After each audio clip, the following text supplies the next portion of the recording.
Hey guys, welcome to the Hidden Hideout video guide. Before jumping into the official run, I strongly recommend buying a Rapakumba challenge ticket from the Gruten shop, as this raid is limited to 5 runs daily. Using this orb will teleport you into the raid where you can try out these mechanics by yourself without using your daily raid limit. Good luck!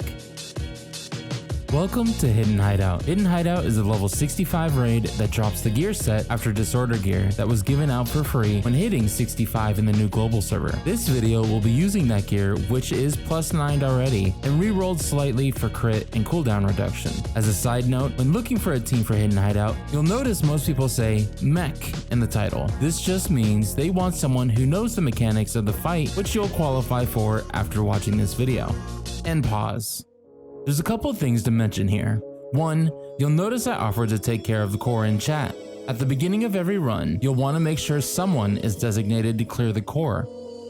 At 80, 50, and 20 HP, a portal will open that one person needs to enter. I elected to take care of the core so I could show you guys the process in case you need to do it yourself. Let's continue.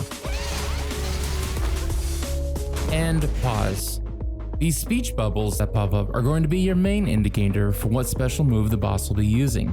As these are super quick, I look for keywords that appear in the same spot on the top right side of the text box. With a quick glance here, I see worms and despicable. From these keywords, I know he'll be jumping on his spear, and I need to look for the blue circles that pop up. Immediately run to these blue circles as they pop up to avoid damage. A total of 4 will pop up in this attack, and you have to rush each one, or you'll face damage over time that kills you quickly. Also note that once you touch the blue circle, you're in the clear. You don't have to stay in the circle after touching it to be protected. For maximum damage, on the 4th circle, tap the circle and run directly at the boss to continue damaging him.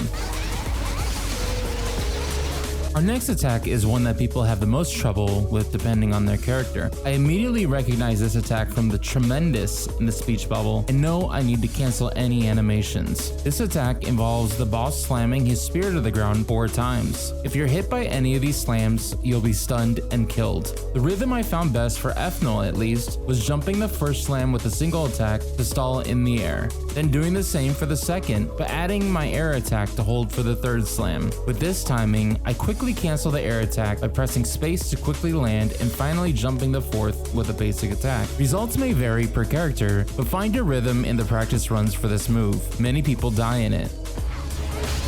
This attack is the least threatening and can be recognized by the orbits and stars. This attack teleports you and your party to an area that often has a totem in it. So far, we haven't talked about the totems, as they're usually ignored by most parties who are decently geared for this raid. As you can see, I'm teleported into a totem and frozen by it from this attack. Luckily, the boss's auto attacks don't really do much damage, so I brush it off. However, after this teleport, you'll notice a darkened circle around my feet. Each party member is given this, and anytime another party member walks into each other's circles, they will take damage. Again, the damage is healable with the default gear, so most ignore these, but it's worth noting.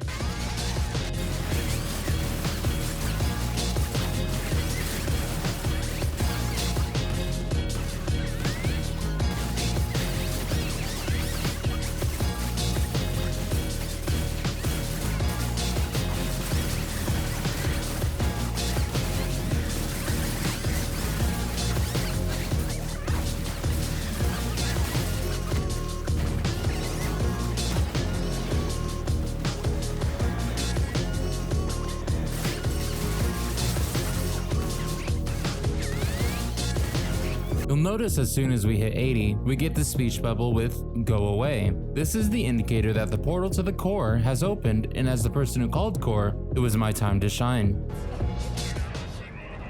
It was at this moment that he knew. He fucked up.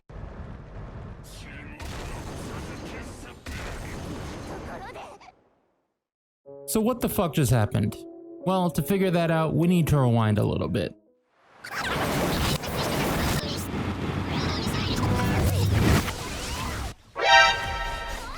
As you can see, my teammate ran into the portal immediately before I could. Betrayal would be an understatement. We'll go back to the attack that killed me before when he uses it again later on, so I can show you how to avoid it. For now, let's move on to quite possibly his strongest and most difficult skill to dodge that I call the pizza slicer. You'll sooner notice the red lines on the ground before you get a chance to see his speech bubble. If you're hit by any of these dashes, you'll be killed. Stay close to the boss in this attack if possible, as the best dodging spots are typically near him. This will honestly just take some practice.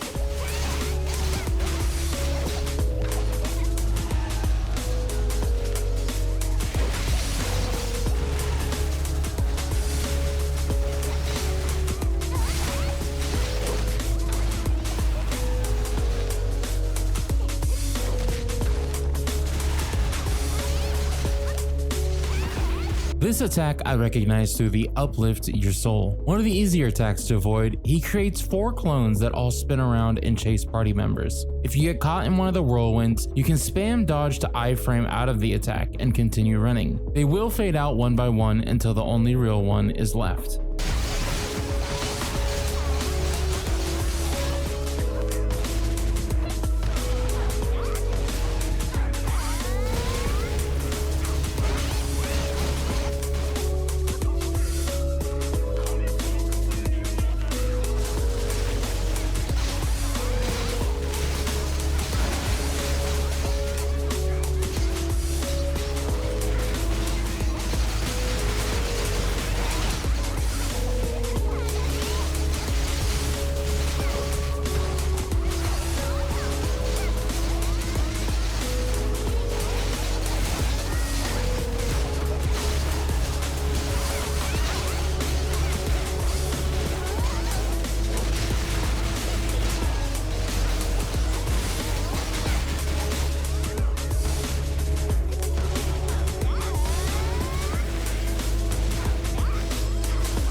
Here's the final attack to go over and the one I died to previously. This attack is recognized by the Lump of Char. Essentially, this is a spirit bomb from the boss that has to be avoided by finding one of the stone tablets randomly laid around the field. This attack has strange properties that can be kinda wonky. 1. You cannot stand on the side of the stone tablet regardless of the angle. You have to stand on the larger side. The server also has sometimes not registered me behind the tablet and requires me to jump to reset the position.